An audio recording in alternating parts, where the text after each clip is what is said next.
On today's Moving the Chains, Jerel, we got the new head man of the Allendale-Fairfax Tigers, Kevin Jones. Man, it was so fun catching up with Coach Jones today and seeing what his plans are for the future. Just an experience, steady presence that's going to be there for that program. And I think it's really going to help. It's a community that, honestly, we haven't had the opportunity to cover much over the past few years. So, like I said, it was exciting to see what he plans to do and honestly learn a little bit as we get prepared for the 26th season. So we hope that he has success. And again, just a lot of fun catching up with him.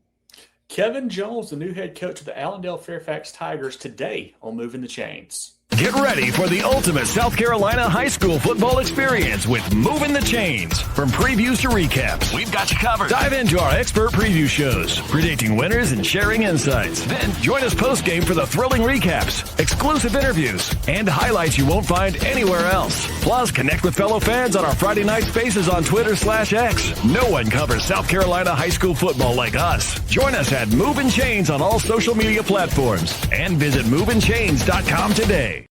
Welcome into Moving the Chains, brought to you by Founders Federal Credit Union. I'm Kevin Thomas alongside Jerel Hendricks. Got a great interview today, a very special guest, the new head coach of the Allendale-Fairfax Tigers, Kevin Jones. Coach, how you doing today? I'm good, guys. I appreciate you guys having me on. Well, we appreciate your time. We really do. If this is you guys' first time tuning in, be sure to follow us on Facebook, Twitter/X, Instagram, YouTube, and more at Movin Chains. Our website, movinchains.com, and our podcast on Apple, Spotify, Google, and more. Coach Jones was hired in April. He was an assistant at Hampton High School in Georgia this past season. Prior, he spent time at Blackfield Hilda. Coach, let's start with the transition. What's that been like, kind of getting set up down there now as the head man at Allendale-Fairfax? Well, it's one of those deals where when you come in, you realize when you're in a community that football means something. This is these small towns, I call them water tower towns. You ride into town and you can kind of identify by the water towers, and Allendale and the Fairfax communities certainly fall into that category. They have a long tradition here, and they're proud of their history. They're just like everyone else. They want to see a successful program. They want to see it run the right way. They want to see the kids develop. And so I had to do a lot of research. I'm a research guy as a history teacher. And so when I started looking at the numbers, and, they've had some outstanding coaches here in the past, and obviously some outstanding players with like Rashawn Breland and Raymond Priester and many other guys that have gone on to play in the Shrine Bowl in the North-South. So there's a lot of tradition. There's a lot of history. It is a place that has seen success, and hopefully with a little bit of time, we can kind of get them back to where they were. Coach, we gave us a little bit of history of the program, but we'd like to get your background as well. Last time we caught up with you was a big opener a couple years ago when you were coaching at Blackfield Hilda and playing Barnwell there. But if you don't mind, let us know about your coaching career and how you got to this point. Well, I'm predominantly from the upstate area. I'm a guy that grew up in the Wren area. I still have a house there, and started my career. Actually, my first year was Jeff Tate's first year at Wren as the head coach. And I was getting out of corporate America and getting into coaching and teaching, and he gave me an opportunity. And then I've had I've been very fortunate. I've worked with some great head coaches. Doug Shaw is outstanding. Lee Taylor, when he was at Malden, did a great job. And Wade Cooper, who's been at Dormant for several years now. And so I've learned from some really good coaches. I was not familiar with this part of the state. I tell people when I took the job at Blackville, I knew I was one of those guys. I could name mascots. I could name for pretty much every. I could tell you where they were located. I could probably tell you this. I couldn't have found those on the map. And the same way with Allendale-Fairfax. All I knew, and I mentioned before we got on that I used to work at radio, did sports talk, and I used to pick high school games. And I used to always say jokingly that if you're playing a 1A school, you don't want to play a hyphenated one. That means they're pulling from two different areas, right? So I can remember back in the day when Blackville Hilda and Allendale-Fairfax were both really, really good and going deep in the playoffs, and Williston Elko. And like I said, if it had two names, Bamberg, Earhart, you were probably in for a long Friday night. So I've been a defense coordinator. I've been an offense coordinator. I've coached just about every position group on the field. And then, of course, obviously, with some time as being a head coach. So, and I feel fortunate.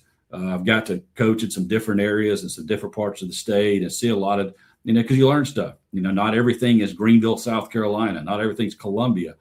These communities down here, they have their own flavor. They have their own passions. They have their own style of doing things. And, you kind of got to learn them, and so that you don't get caught off guard, because I will say this part of the state, much more prone on Friday nights to letting you know what you're doing wrong. In Greenville, they're a little more reserved. It's kind of like, they might whisper to the person beside them, I can't believe you called that running play. Not down here. They're on the fence line going, what are you thinking? It's 3rd and 6, So it's got its own personality, and it's a great area. It's a beautiful part of the state. And so, I've been fortunate in my career to be able to take those different backgrounds and different coaches that I've worked with and at different schools with different demographics and kind of mold into what I think are the key factors that are important in developing a program. So, Coach, you were hired a little bit late in the cycle, kind of getting in there in April. How is your staff shaping up? Have you been able to get most of those guys locked in, or are you still trying to add a couple pieces here to fill it out for you? It's been difficult. Now, I will say this: the district's been great. When I interviewed, I had not planned on interviewing, and talked to a couple of ADs in the area that was like, dude, they can win there, and you might be the guy that can do it because of kind of your background and your discipline. So we don't have a lot of teaching positions. That is not a part of, the fault of the district. It's just such a small school. So we have, brought some guys on. We're still trying to find and fill a couple of positions, but it'll be a small staff. I mean, right now we'll probably carry a roster of 26 to 28 players. And so we look for people that I can teach X's and O's. I am very big on, do you do things the right way? Do you do things the right way with regards to, I'm really big on, when you show up on the sidelines, if you show up in gym shorts, I'm going to make you go away. You're going to wear your khaki pants, you're going to wear your polo shirt, you're going to do these things so that we can lead by example, So I'm particular. I don't want to say I'm overly picky. I've been lucky at one young man I just brought on, Quincy Bias. He played his high school ball at Bamberg, then went on to Limestone and Erskine. He just recently graduated and from Erskine with a degree in PE. He's been outstanding. He's a young guy, but he's very mature. He wants to learn. He's here every day. Those are the kind of guys that they're excited to be out here and want to do things and kind of learn from, maybe somebody as old as me, kind of learn from me and what they want to do. So we've got a few people. We're looking for a few more, and we'll just keep plugging along until we find them.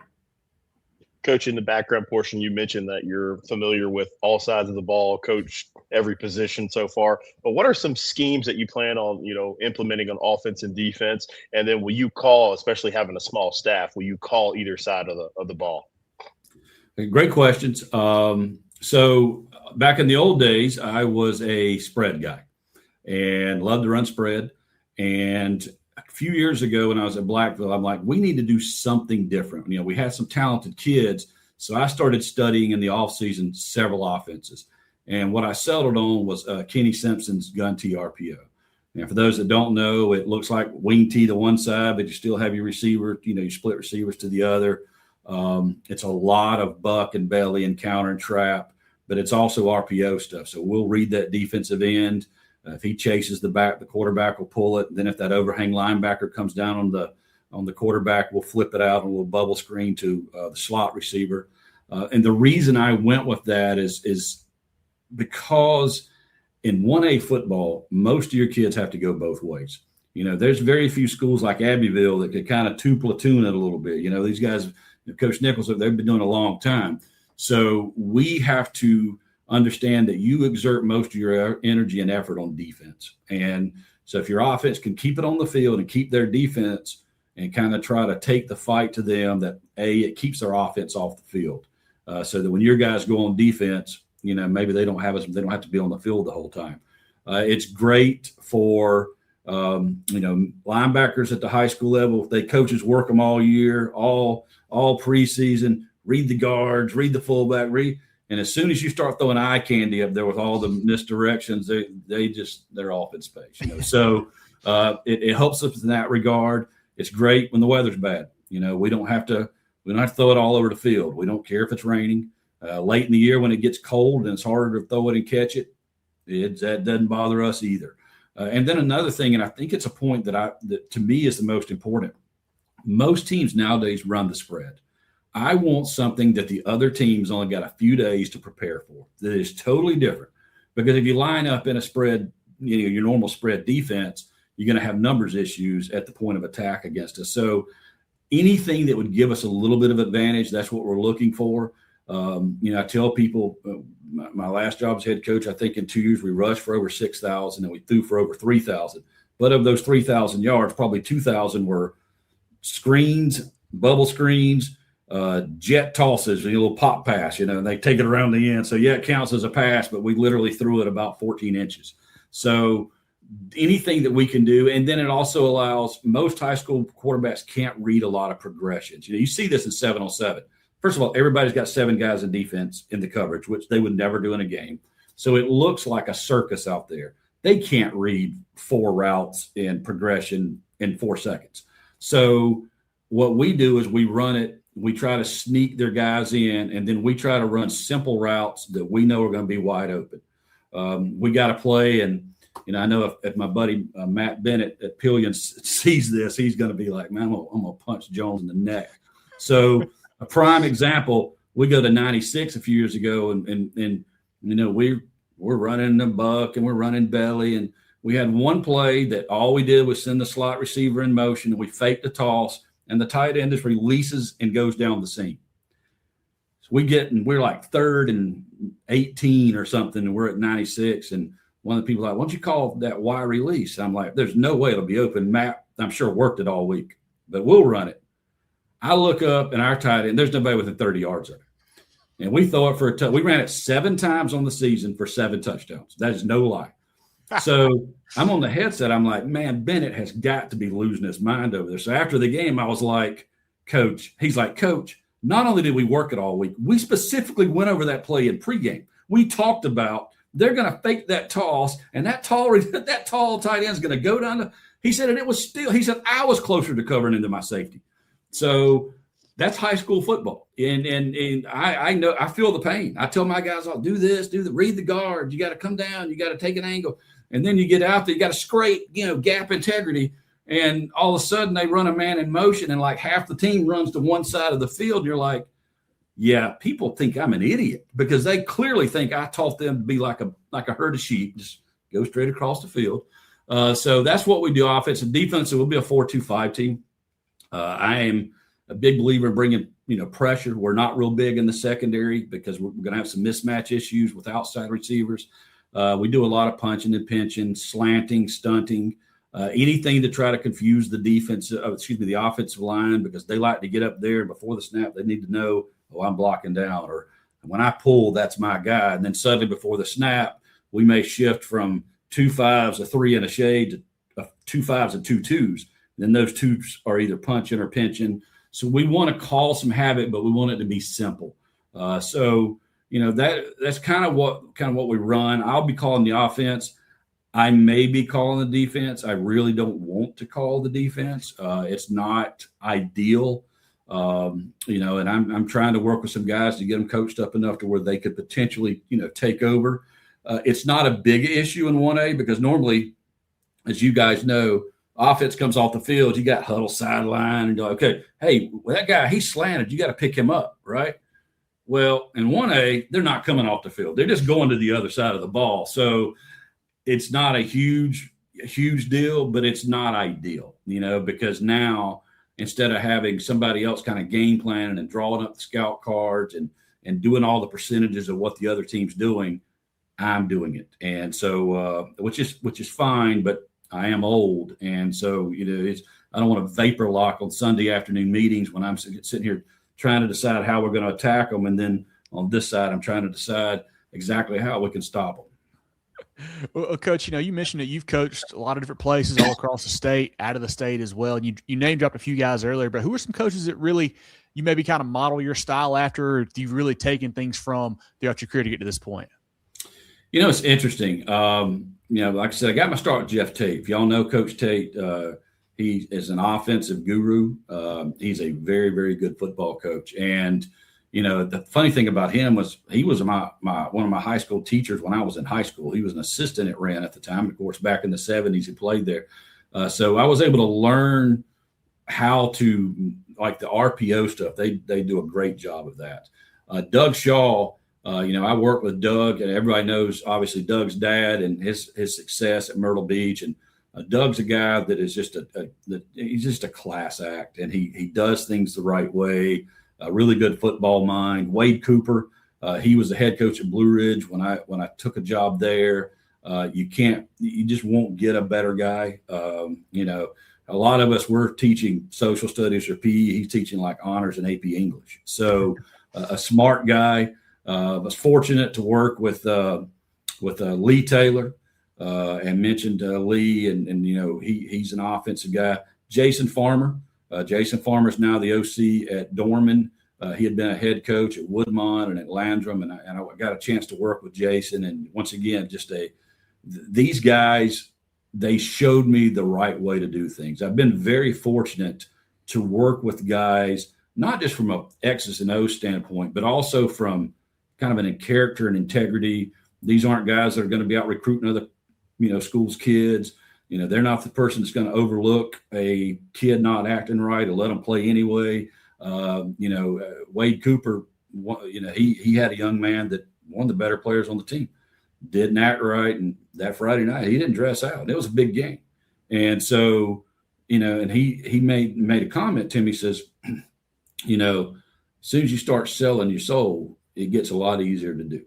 And, once you got to be able to lay your head down at night and know that you're doing the right thing, regardless of whether it showed up on the scoreboard or not, because that is going to impact the foundation of the program long term. So those guys have all been outstanding. I still stay in touch with them. They probably get tired of getting texts from me. And so, obviously get a chance to kind of, scribble some notes and exchange some ideas when we meet in the coaches clinic in Greenville in July. And so there's great coaches in South Carolina. And I've coached in Georgia and Florida as well, and I'd put those South Carolina coaches up against those guys any day of the week. Now that we've touched on that X's and O's and coaching aspect of it, we all know the most important thing in a football game is the Jimmies and Joes. With your short time there, who are some of the players that you've kind of identified, and you mentioned you don't have many that are going to be playing both ways, and it can be special for your program as you move forward this year and going forward? Well, great question. We are a team right now they're still learning that you have to show up every day in the summer. This is Sure. a program that last year kids would not even come to practice sometime and play in the games. And they're finding out quickly that that's not going to fly with me. We're not real big. We got some guys, some slot receivers that play also defensive back, and Tajajan Hayward and Corey Halsey and Kate Odoms and some of those kids. They're small. They'll all be sophomores. We'll probably start 6 or 7 sophomores this year. They got a little bit of hiccup in them, a little quick. Probably the guy that most people will look at. We got a B-back that'll play either defensive line or linebacker. His name's Canarius Nickens. Nickens is a kid that's about 6'1". He goes about 245. Explosive off the ball, getting recruited by Newberry and Presbyterian and some of those schools. Smart kid. Our running back, he didn't play last year. He's probably in the 6 foot range, probably 185. He looks really good. And so far, he's the fastest kid on the team. He's got some size. At quarterback, we'll have either a sophomore, Tyrese Hammond, who works just unbelievably hard in the weight room. Smart kid. Reminds me a good bit of the young man I had at Blackville, Samari Williams, as far as very coachable, wants to do the right thing. He's got a chance. Myron Wright is about 6'4". He'll be a junior. He's got a chance. Myron throws the ball great. He throws at about 6,000 miles an hour, whether he's throwing it 5 yards or 55 yards. So there are times when they catch it because they don't have a choice because he's implanted it into their sternum. If we can teach him touch, and also you'll hear me yell from the sidelines, KYP, know your personnel, know who you're throwing to, but he's a young man. He moves pretty well. He's tall. He'll only be a junior. So, those guys are going to be pretty good. Keegan Glover's a returning offensive lineman. He's in the 5'10", 280 range. He's currently at Clemson in the Immersion Scholarship Program. Got a young man, Jamazon Smart. He'll be a sophomore. Outstanding opportunity and potential for him. So we've got some guys. We got a returning safety that'll be a senior, Leviticus Gill. Gill, great kid. I call him Chopstick because he's about 6 foot tall and maybe 155, 160. He'll come downhill and hit you. He's going to probably play on both sides of the ball. But I told him, I said, the great thing about you at receiver, Leviticus, is that not only you're not real fast, but you make up for it by not being able to catch at all. So, we're in a situation, we got some guys, we're kind of having to move them around, but the issue is they're buying in. It is a total 180 from what they were used to. And so, we had them out there today, and we're very careful with we got our wet bulb out there. And I said, well, the last thing we're going to do is we're going to bear crawl across the field, and then we're going to crab walk back. And they did pretty good on that bear crawl, and some of them did pretty good on the crab walk. But some of our fellas that are a little, bigger in nature, that crab walk, that put a dent in them. And I said, I didn't care how fast you did it. I just didn't want to see you quit. And when you look at the program the last couple of years, look, of their last 21 games, 15 times they've scored 0. 3 times they've scored 6. So 18 of their last 21 games, they've scored 6 or less. And they've got talent. The schemes, I didn't think when I watched Huddle, I'm like, that's not anything I would do. But the big thing is Allendale-Fairfax used to never quit. They kids played hard. And what I saw the last couple of years of watching their Huddle was some kids quit. They get down. There's not a lot of positivity. They realize maybe they're outmatched. They don't feel like the things they're doing gives them a chance to win. I told Corey Haynes a few years ago, Allendale Allendale won 5 games that year. They went in the second round. I think they beat Latta in the playoffs. They came to us, and we were a good bit better. But the kids never quit. And I told Corey that after the game. I said, your kids played hard. And he's like, yeah. He said, I never have to worry about them playing hard. And I think the last couple of years they've lost that a little bit. So we have to instill that in them. We care about them. We believe in them.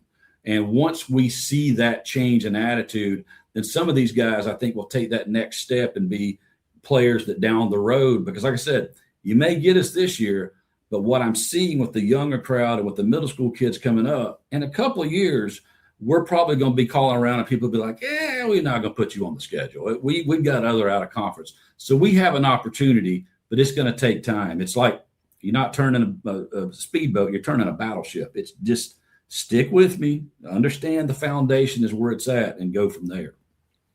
Coach, we mentioned obviously you kind of got a late start getting in there, but what have you been able to learn about that group in the short time you've been with them so far? It's interesting.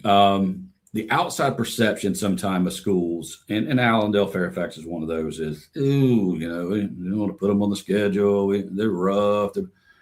They're great kids here. And they're just looking for somebody to gravitate to and to believe in them. And they're willing to do whatever you want. They're willing to put it on the line. A superintendent walked in one day and we had 22 varsity here for summer workout, and I think 13 middle schoolers. And she's like, wow, that's a great crowd. And I'm like, it is, but it's not where we want to be. But that takes time. So, when you look at this group, I think that being on the inside, you realize there's some really good kids here. There's some smart kids here. There's kids that are talented, and they are just looking for a reason to be part of something that they can be proud of. And I think the last couple of years, like I mentioned it, we grew up, everybody's proud to be part of a program, whether they play baseball, basketball, whatever it is. And I think that the community, to some degree, especially that younger crowd, kind of gives them a hard time the last couple of years, and they don't wear that pride in their program. And we got to change that. And it starts with me and kind of establishing what those expectations are. And so far, the kids have been great. They've done everything we've asked. I told him, I said, there's going to be some hard times. There's a great line in Roadhouse. Patrick Swayze said, it's going to get worse before it gets better. And I don't know that it can get worse than 15 zeros in a 21 game, but I know that there's going to be obstacles. We are just trying to establish a way to prepare them to overcome those obstacles and to make as many positives as they can out of every scenario and situation. You talked about your experience, especially working in the upstate, and those are typically bigger programs, but you did have that experience working at Blackville Hilda. What were you able to kind of draw from that, being closer in that region of the state, similar type programs? What were you able to draw from that experience that you were kind of helped you kind of get started here at Allendale-Fairfax? That's a great question because the schools are very similar. The communities are similar. So I think right now, the big difference between those two programs, when I took over the program, it was down, but those kids grew up in Blackville and Hilda in that area. That was their whole goal in life, was to play on that football field on Friday nights, to put on that maroon and gold and to be successful. And so I didn't have to work real hard to get buy-in because those kids were going to give me everything they had. I think Allendale used to be that way.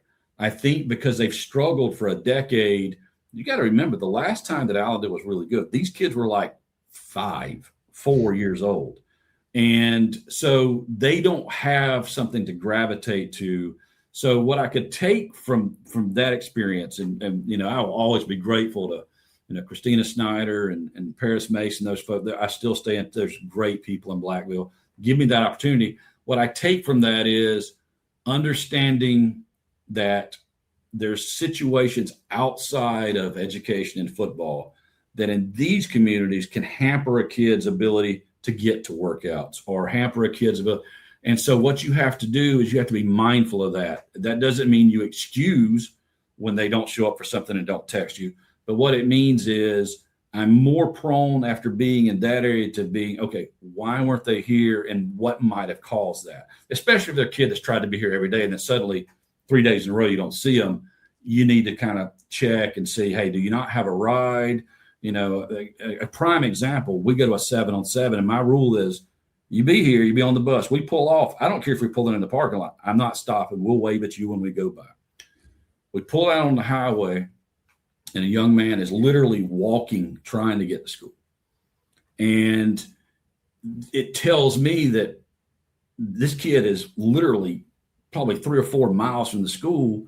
He's trying to get there.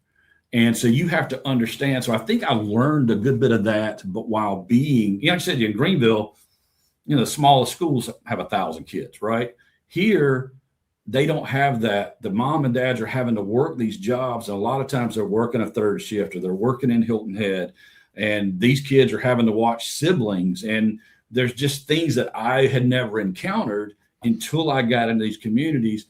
And I think it makes you appreciate the kids that much more that work really hard to succeed and to overcome that. Because some of these kids, I use the term all the time. Some kids need football more than football needs them.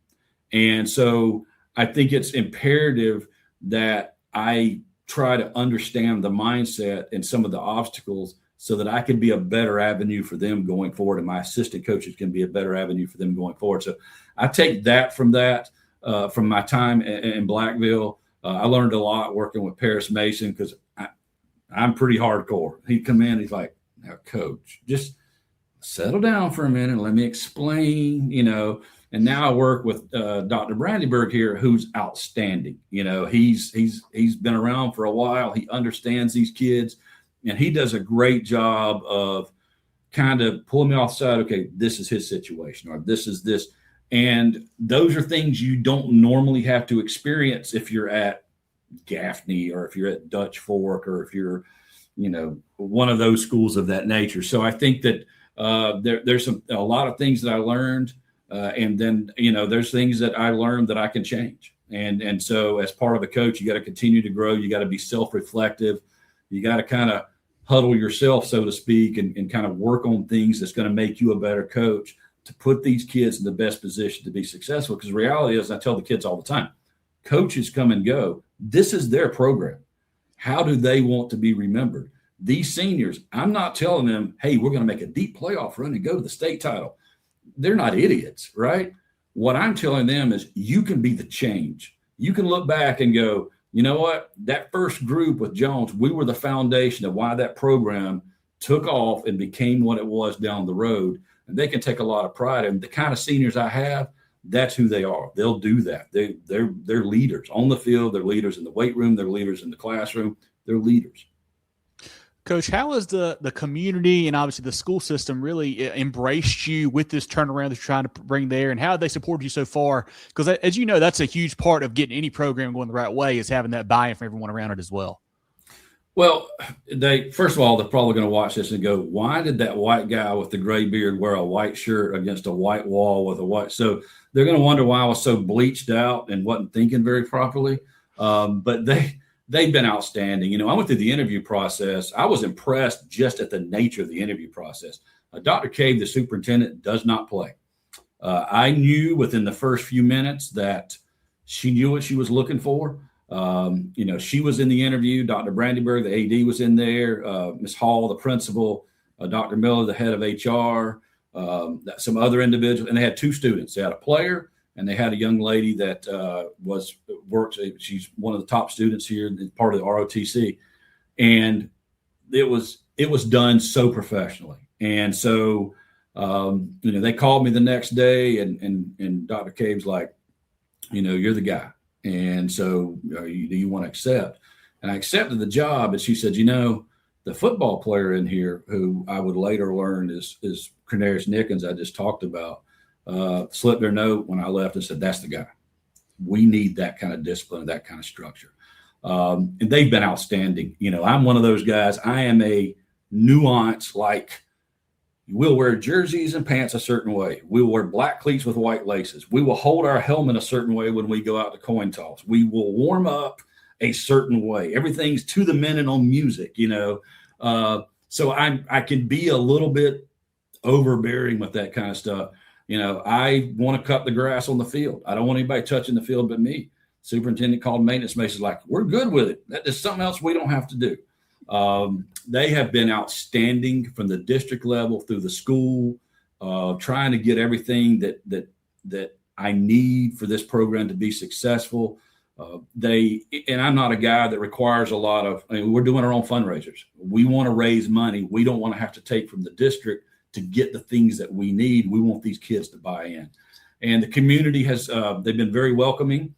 I walk into restaurants. I'm like, hey, if I bring you a Allendale-Fairfax jersey, we put it on the wall. Sure. Nobody's ever asked us. We'd love to have one.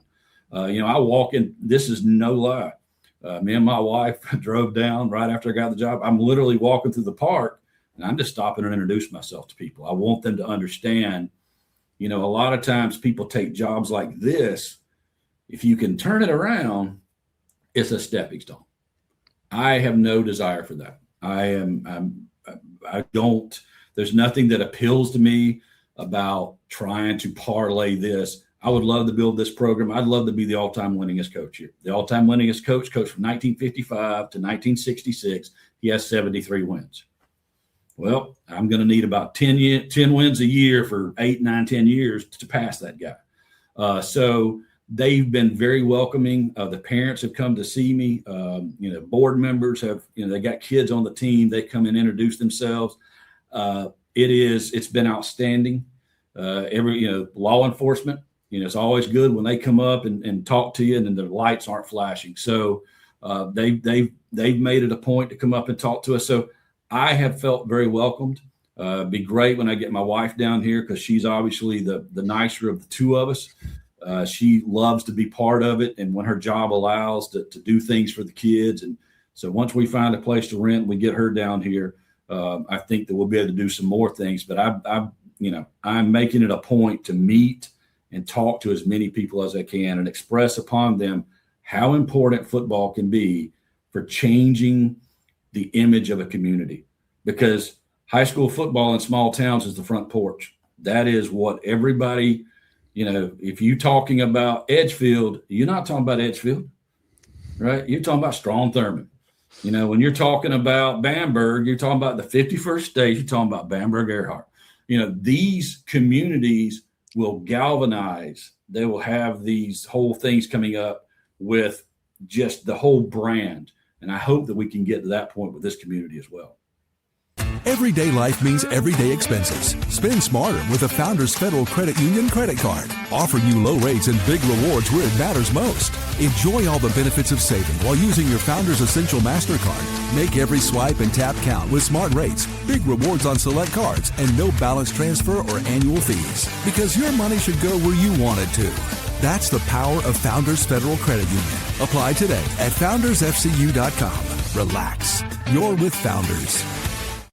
Coach, got a couple easier ones for you before I let you go today. Maybe in your office on a home game, maybe on the bus to an away game. But what's on your pregame playlist as you get ready to take the field on Friday nights?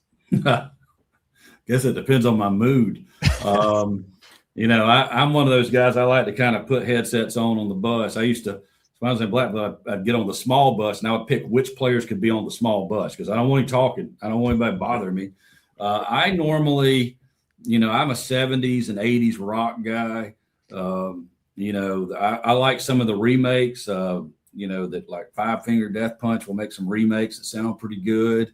But mostly 70s and 80s rock. Every now and then I'll put something a little more, I don't want to say hip hoppy because that really doesn't fit my style, but it'll got a little bit more excitement to it. So I'm usually kind of locked in. Normally, when I'm sitting in my office or I'm on the bus, I'm kind of focused in on trying to remember exactly the keys and the things that I need to go over with the team. You're going to hear some Bob Seger on there. Okay. Some stuff. You're going to hear, some Aerosmith and Simple Minds and, Level 42. People that are probably going to watch this like, I have no idea who any of those are. Most of them are still alive. So that's a plus. Now they might wheelchair themselves on the stage, but they're still around. That's right. Mostly some 60s, 70s, and 80s. Love that, Coach. Kevin and I, big foodie, so we love to, whenever we're going in town, we like to get the skinny on the restaurants in the area. You've been there about 3 months now, so you should be able to let us know you're passing out those jerseys. If we come down to a game there to catch the Tigers, what are some places that we should hit before we get to the field? So one thing is you need to – what I have found is not much is here to open after – they open at 11. Mm-hmm. And they have their food set out. And when they run out of that food, whether it be 12:30 or 1, they close. Okay. Now, the one place that I did go last Thursday night, and they're open Thursday night through Sunday, and I think they open at 5 or 5:30, Govan's, really, really nice inside. It's located down in the little downtown area of Fairfax. The family that owns it, I think they're from the Hilton Head area. The guy that owns it, he played for Savannah State back in the day. And so we talked a lot of sports. You know, Dan Dreesen that played for the Reds, and, Simmons that, played at Clemson, and Jerel Perry played. So we knew a lot of, the same kind of sports history. So I would suggest probably Govan's. They've got burgers. They got oxtails. They're real big at this part of town. I will say this. I went to a place called AJ's. It's a little diner. If you get here at lunchtime, I went on a Friday. They had something called pork pot. And I'm just going to tell you right now, every single person that went in there got the pork pot. And finally, I was like, what is the pork pot? Because it looks like guts. And the guy from front of me is like, well, from the rooter to the tutor, all the pig is in there. And I was like, I think I'll have the chicken. So apparently it is really, really good. I have not tried it, but if you're into pork pot, then that would be the route to go. Hey, we've made a name for ourselves eating hot dogs, so it's just, I guess in a tube form. So I guess we might give the pork pot a run. Right. Yeah. The pork pot is basically, it looked like somebody had exploded a whole pot of hot dogs and then put it in some sauce. And I'm like, they're like, oh, there's a foot. I'm like, a foot. So yeah, it was Movin The Chains first, pork pot for sure. Yeah, pork pot. So you got it. That's at AJ's. If you come during lunch, that'd be the place to hit to get you. But it's only on Fridays, which would be perfect for you guys. I'll let you try that. I will tell you the chicken is very good. The mac and cheese is outstanding. But I was I chickened out on the pun intended on the pork pot. Well, Coach, last one here as we wrap it up. I know it's still kind of early, but what are some goals you maybe have set for this team for 2026? The biggest thing is just compete, do things the right way. I talked to the superintendent about this. I said, I don't know what will equate to wins or losses this year. Our schedule, we've got some really tough opponents. We've got some opponents that maybe we can compete with. But what I want the community to see is as soon as we go on the field, you're going to see a difference in everything that we do, the way we line up, the way we don't quit. We're going to do everything possible to put these kids in the best position to win. So, like I told these young men, it's all about getting better.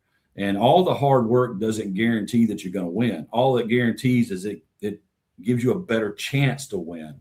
But what it does is it builds character long term. It makes you who you are going forward as a man, because you know how hard you can push yourself now and what you can accomplish. And come together, do things the right way, play as hard as you can. On defense, play smart, play violent to the point of the whistle, right? Do everything you can. Offensively, just run your steps, do what you're supposed to do, and then let things develop, and then stay, within your the right frame of mind. I think a lot of times these kids, things start going badly. They call them front runners because all of a sudden they want to throw helmets. They want to, and we're changing that. They're not going to act that way. We're going to teach them how to handle, the down moments and the things don't go their way in a way that will help them going forward in life, whether it's in football or not. Now I say that, and then I'll be out there absolutely chewing on a referee's ear on the sideline, but that is what I want to see. I want to see us rebranded as tough as nails, blue collar, Allendale-Fairfax Tiger football that people had grown accustomed through so many decades. And they lost it for the last decade, but it can come back. It's not a magic wand. It comes from dedication and working hard and doing the things necessary to be successful, from all the way from the people that, at the district office, all the way down to the last player on the roster, and coaches included. We have to do the right thing, and we have to change the narrative and how we're perceived. Well, this has been great. I want everyone to go follow Coach Jones and the Tigers program on social media. He'll do a great job updating his kids and the program on there. Certainly follow them on there. Like I mentioned, follow us on all social media, our website, and our podcast on Apple, Spotify, Google, and more. Moving the Chains is brought to you by Founders Federal Credit Union. Jerel, anything else for Coach? Let him go today. Well, Coach, I just want to say thank you for your time today. But most importantly, I want to thank you for your candor, your openness, and, informing us on what's going on down there. I'll be honest, we haven't had a lot to talk about with that program the last few years. That was good, Right. And so understanding the reasons of why things are there. And, I feel like Allendale-Fairfax is a community like a lot of rural communities in South Carolina that is experiencing hardships due to, shifting landscapes and socioeconomic issues and things like that. So giving us a little, look behind the curtain to see what you plan on doing going forward and how you've already implemented changes there has been fantastic. And I hope our listeners really, get an opportunity to listen to this one. And I certainly appreciate you doing this, taking this time to do so, and definitely wish you continued success, as you continue to build that program. Guys, I appreciate it. I appreciate what all you guys do for high school football and for all the schools. Like I said, I got to deal with you guys when I was in Blackville, and you always did always so professional, and how you present things and how you kind of get, recognition out there. And that was one of the things that I wanted to do. Is we've had some issues. We want to own them, and then we want to change the narrative. And the way we do that is programs like yours, where people can see, hey, I think that coach is serious. I think he legit is going to do exactly what he says. So I appreciate it. And if you guys ever need anything, we'd love to have you down for a game. We do have a Thursday night game this year. Nice. Unfortunately, it's Hampton.